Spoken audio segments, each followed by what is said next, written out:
Assalamualaikum warahmatullahi wabarakatuh. Jamaah sholat Idul Adha yang dimuliakan Allah Subhanahu wa Ta'ala. Marilah bersama-sama kita panjatkan puji syukur kehadirat Allah Subhanahu wa Ta'ala. Salawat dan salam semoga tetap tercurahkan kepada baginda Nabi Muhammad Sallallahu Alaihi Wasallam. Pada kesempatan kali ini, khotib mengingatkan kepada seluruh hadirin, khususnya kepada diri sendiri, untuk selalu meningkatkan keimanan dan ketakwaan kepada Allah Subhanahu wa Ta'ala. Sebab hanya dengan bertakwa kepada Allah Subhanahu wa Ta'ala, maka jalan menuju kebahagiaan di dunia dan di akhirat akan diperoleh oleh kita. Allahu Akbar, Allahu Akbar, Allahu Akbar. Dalam bulan Dzulhijjah, umat Islam di seluruh penjuru dunia dianjurkan untuk menjalankan dua amalan ibadah di samping ibadah wajib yang dilakukan setiap harinya, yaitu ibadah haji dan ibadah kurban. Pertama, ibadah haji. Pagi ini umat Islam yang mampu sedang berdayun-dayun dalam Musdalifah menuju Mina untuk melempar jumroh Aqobah dan tahalul awal. Setelah mulai kemarin siang tanggal 9 Dzulhijjah melaksanakan ibadah wukuf di Arafah. Kalimat talbiyah berkumandang hampir di seluruh Masyaril Haram, kawasan yang membentang dari Arafah sampai Masjidil Haram. Secara hukum, ibadah haji merupakan hal yang wajib bagi yang mampu.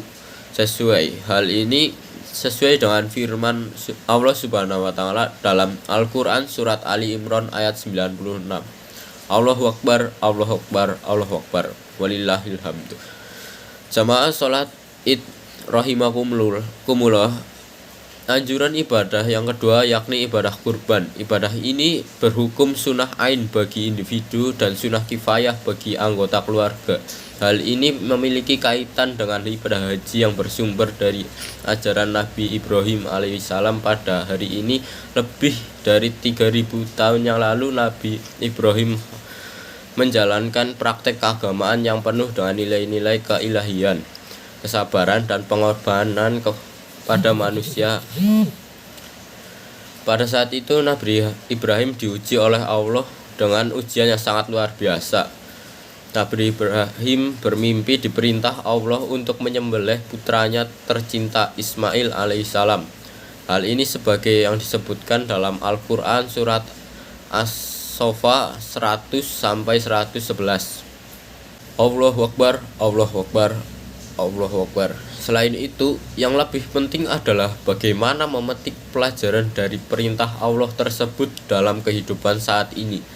Ibadah haji merupakan ibadah mahdoh dan bersifat fisik. Pelajaran yang bisa diambil dari ibadah ini adalah bahwa saat kita berkumpul dengan jutaan orang di tanah yang luas, kita merasa kecil. Dalam kondisi seperti itu, tidak pantas bagi kita untuk sombong. Kita membutuhkan orang lain agar bisa membantu kita dan agar orang lain tidak menyakiti kita. Tolong menolong dan saling pengertian dibutuhkan dalam upaya kita beribadah kepada Allah. Karena kita tidak bisa beribadah dengan baik tanpa ada sikap tolong menolong. Sedangkan secara spiritual ada yang bisa kita rasakan, alami dan refleksikan di tanah suci. Saat kita betul-betul merasa dekat kepada Allah, semestinya kita berpengaruh kepada sikap dan perilaku kita, terutama dalam kehidupan bermasyarakat saat kita kembali ke tanah air. Dan begitu, ibadah haji yang kita jalankan akan memompa kita untuk lebih giat dalam berjuang demi tegaknya kesejahteraan dan keadilan di tengah-tengah masyarakat dan bangsa termasuknya. Allahu Akbar, Allahu Akbar, Allahu Akbar, Allahu Akbar, walillahil hamdu.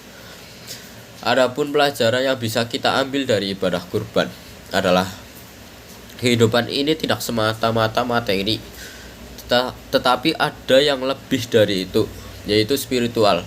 Dalam kitab-kitab fikih disebutkan bahwa daging hewan korban harus disedekahkan dan tidak boleh diperjualbelikan.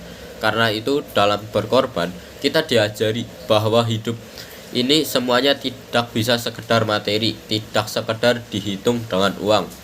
Semuanya selalu diperhitungkan dengan uang. Jika tidak memiliki uang, kita tidak punya kehormatan sehingga diremehkan.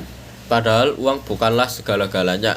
Karena itu kita lebih dari itu, yaitu spiritualitas. Spiritual yang berasal dari kata spirit yang berarti semangat, semangat untuk berkorban, berjuang, dan melakukan sesuatu pekerjaan, tidak sekedar mencari harta benda. Contoh yang gampang berkaitan dengan spiritualisme bisa kami sebutkan di sini. Ada seorang yang berjualan makanan. Dia mengatakan, saya kalau tidak jualan merasa tidak enak sebenarnya. Jika tidak berjualan saya sudah cukup, tetapi jika tidak berjualan saya merasa tidak enak. Karena pelanggan saya nanti makan di mana, dan seterusnya. Inilah contoh sederhana dari nilai-nilai spiritualisme yang tinggi dan materialisme. Jamaah sholat id rahimakumullah. Demikian khotbah yang bisa kami sampaikan. Semoga ibadah yang sedang dijalankan oleh para jamaah haji di tanah suci bisa menjadi haji yang mabrur, dan ibadah kurban yang kita lakukan terhitung sebagai amal yang bisa membawa kita, manusia yang tidak hanya sekedar bersikap materialistik, tetapi bisa memiliki jiwa spiritualis yang tinggi. Wassalamualaikum warahmatullahi wabarakatuh.